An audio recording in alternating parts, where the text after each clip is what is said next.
The clash between Schiff and Pam Bondi was not just another political disagreement, it was a vivid reflection of the deep and widening divisions within the American political landscape. As two influential figures from opposing sides, both came into the debate armed with their ideological convictions, legal experience, and a determination to defend their perspectives at all costs. The tension between them was immediate and palpable, setting the stage for a confrontation that went beyond mere policy discussion. Schiff, known for his articulate and calculated approach, represented the liberal establishment that often emphasizes oversight, institutional accountability, and adherence to constitutional norms. Pam Bondi, on the other hand, carried the fiery and defensive posture characteristic of conservative populism, focusing on exposing what she saw as hypocrisy, double standards, and political weaponization within government circles. When they met on air to discuss Homan's alleged corruption, the exchange quickly devolved from a policy debate into a personal and ideological battlefield, revealing the animosity that now defines much of modern political discourse. At the core of their conflict was not just disagreement over facts, but fundamentally different worldviews about justice and political integrity. Schiff's tone was that of someone attempting to maintain moral high ground, framing his arguments around the idea of protecting democratic values and preventing abuses of power. Bondi, however, refused to let that narrative dominate. She countered by accusing Schiff and others of selective outrage, pointing to what she described as a pattern of political targeting designed to damage opponents rather than seek genuine justice. This rhetorical back-and-forth illustrated a familiar pattern in today's politics, where truth often becomes secondary to political positioning and the goal shifts from persuasion to domination. Both sought to control the narrative, to appear not just correct but righteous, and in doing so, the debate became less about evidence and more about loyalty, ideology, and emotional resonance with their respective audiences. Throughout the discussion, Bondi's tone grew increasingly sharp. She accused Schiff of being complicit in creating a culture where accusations were treated as verdicts and where political motivations often disguised themselves as moral crusades. Her words resonated with many who feel that Washington's elites, regardless of party, manipulate public opinion through selective truths. Schiff, unflinching in his rebuttals, portrayed Bondi's defense as an attempt to divert attention from legitimate questions about ethics and conduct. The result was a tense verbal duel in which neither participant was willing to yield an inch. The energy of their clash, magnified by the live audience and media coverage, became symbolic of a larger political reality, one where compromise has become almost impossible. The intensity of their exchange also highlighted the performative nature of modern political dialogue. Both Schiff and Bondi knew that their words were not confined to the studio or to the immediate audience. They were speaking to millions watching online, on television, and across social platforms. Each crafted their responses with this broader audience in mind, emphasizing points that would resonate emotionally rather than relying solely on facts or legal reasoning. This awareness of performative politics has transformed debates into spectacles, where winning the moment often outweighs winning the argument. Schiff's calm, methodical approach contrasted sharply with Bondi's impassioned, almost prosecutorial delivery.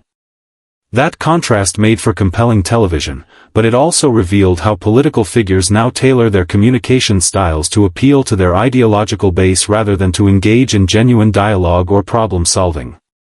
The personal animosity between them, however, went deeper than just political theater.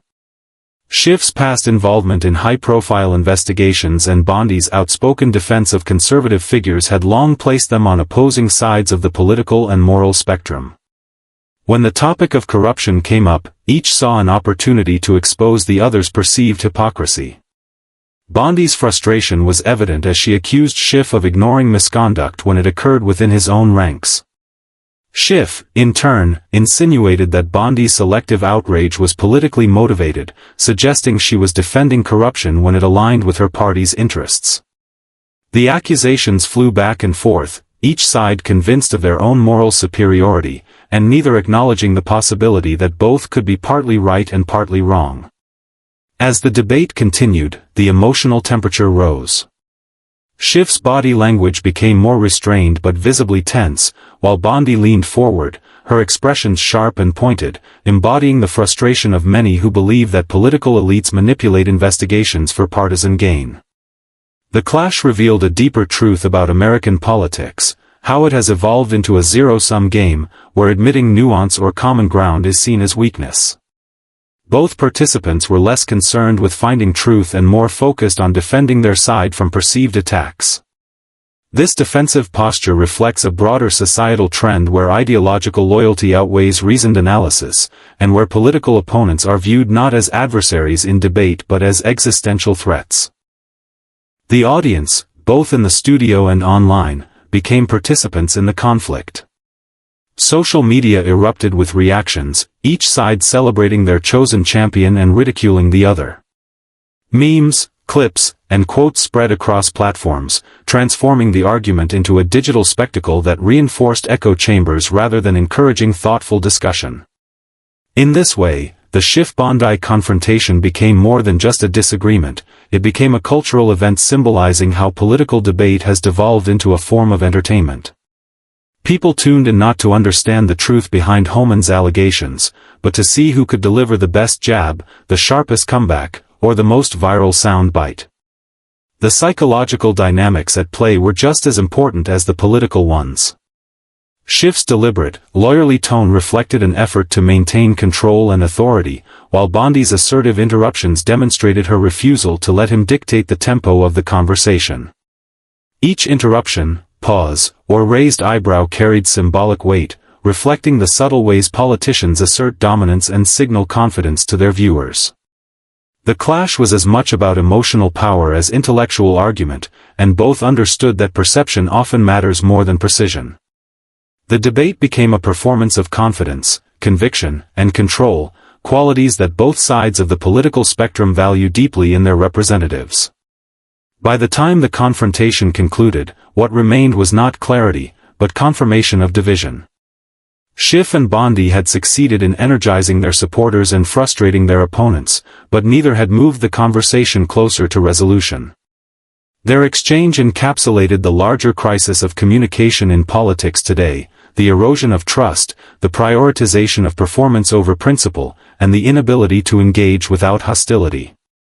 The tension between them symbolized the broader polarization gripping the nation, where personal animosity and ideological rigidity have replaced the art of persuasion and dialogue, leaving the public to navigate an increasingly fragmented landscape of truth and belief. The controversy surrounding Thomas Homan's alleged corruption has become a lightning rod for debates about integrity, power, and political accountability in the United States. As a former acting director of Immigration and Customs Enforcement, Homan's career has always been marked by both praise and criticism. To his supporters, he is a strong defender of law enforcement and border security. To his critics, he represents the harsh and often controversial policies that define America's immigration debate. When allegations of corruption began to circulate, they immediately triggered political shockwaves, not just because of what was being claimed, but because of what those claims symbolized about the state of public service and the blurred lines between authority and ethics. At the center of the storm was the question of credibility.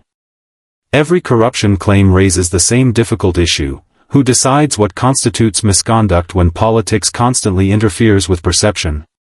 In Homan's case, his defenders argued that he was being unfairly targeted for his outspoken stance on immigration enforcement and his close alignment with the Trump administration's hardline policies. They claimed that the so-called corruption narrative was less about actual wrongdoing and more about discrediting a figure who represented policies opposed by liberal leaders. Meanwhile, critics viewed the accusations as part of a pattern of ethical compromises by officials in positions of power, asserting that such individuals had become emboldened by a culture of impunity fostered by political protection. This clash of interpretations made the Homan controversy not merely a legal or moral question, but a symbolic battle over who gets to define corruption in an era when political polarization colors every judgment. As the story developed, the media amplified every detail, with news networks and online platforms dissecting interviews, documents, and statements. Schiff and Pam Bondi's clash over the issue brought the controversy into sharper focus, as both tried to control the public narrative surrounding Homan's name. Schiff framed the allegations as part of a larger problem of unchecked authority within certain government sectors, arguing that transparency and accountability are essential regardless of political affiliation. Bondi, however, countered by accusing Schiff and his allies of weaponizing allegations to tarnish reputations and manipulate public trust. Her stance echoed the frustration of many who feel that corruption accusations are too often used selectively, depending on the political convenience of the moment. This exchange reflected a deeper truth about the Homan case. It was never just about one man's actions, but about the broader power struggle over who holds moral authority in American governance. The controversy also exposed how intertwined corruption narratives have become with partisan loyalty.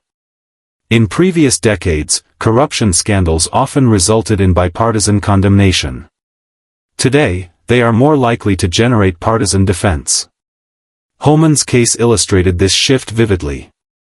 Supporters rallied behind him not necessarily because they had examined every detail of the case, but because he had become a symbol of their values: strength on border control, resistance to liberal criticism, and loyalty to the conservative cause. Detractors, conversely, seized on the allegations as evidence of a larger moral decay among officials who placed ideology above ethics. The truth of the accusations became secondary to their political utility. As Schiff and Bondi debated the matter, their exchange underscored the growing difficulty of separating fact from framing. Schiff's position was rooted in the idea that accountability mechanisms are essential to prevent abuses of power. He emphasized the importance of institutional checks and the responsibility of public officials to uphold trust. Bondi, however, saw his arguments as hypocritical, accusing him of double standards and pointing to instances where democratic figures had escaped similar scrutiny. This rhetorical tug-of-war illustrated how corruption discussions often devolve into whataboutism, where instead of addressing specific claims, each side deflects by pointing to the other's alleged wrongdoing. This tactic serves to erode public confidence even further, as citizens begin to see every accusation not as a pursuit of truth, but as another weapon in a never-ending political war. Behind the televised exchanges and heated sound bites, the deeper implications of the Homan controversy speak to the erosion of faith in institutions. Corruption, whether real or perceived, strikes at the very foundation of democracy because it undermines the belief that government operates in the public interest. When accusations become tools for political gain rather than pathways to justice, the system loses its moral legitimacy. In the Homan case, every revelation, every leaked document, and every televised argument contributed to an atmosphere of distrust. Viewers no longer knew who to believe. Instead of fostering transparency, the debate turned into a spectacle of partisan deflection, where both sides seemed more interested in winning than in uncovering the truth. This dynamic mirrors the larger crisis facing American politics, where perception often triumphs over proof, and where citizens are left to navigate an endless cycle of accusation and denial. The psychological impact of corruption scandals is profound. They erode public morale, foster cynicism, and make reform seem impossible. When figures like Schiff and Bondi take such opposite stances, it reinforces the idea that corruption itself is no longer a matter of ethics, but of affiliation. This shift creates a dangerous environment where loyalty to one's political side becomes more important than honesty or accountability. In that climate, genuine reform becomes nearly impossible, because any investigation or accusation is instantly labeled as biased. The Homan debate, therefore, became emblematic of how corruption is no longer just a legal issue, it is a cultural and ideological battlefield. Each side claims to fight for integrity while accusing the other of deceit, and in the process, truth becomes collateral damage.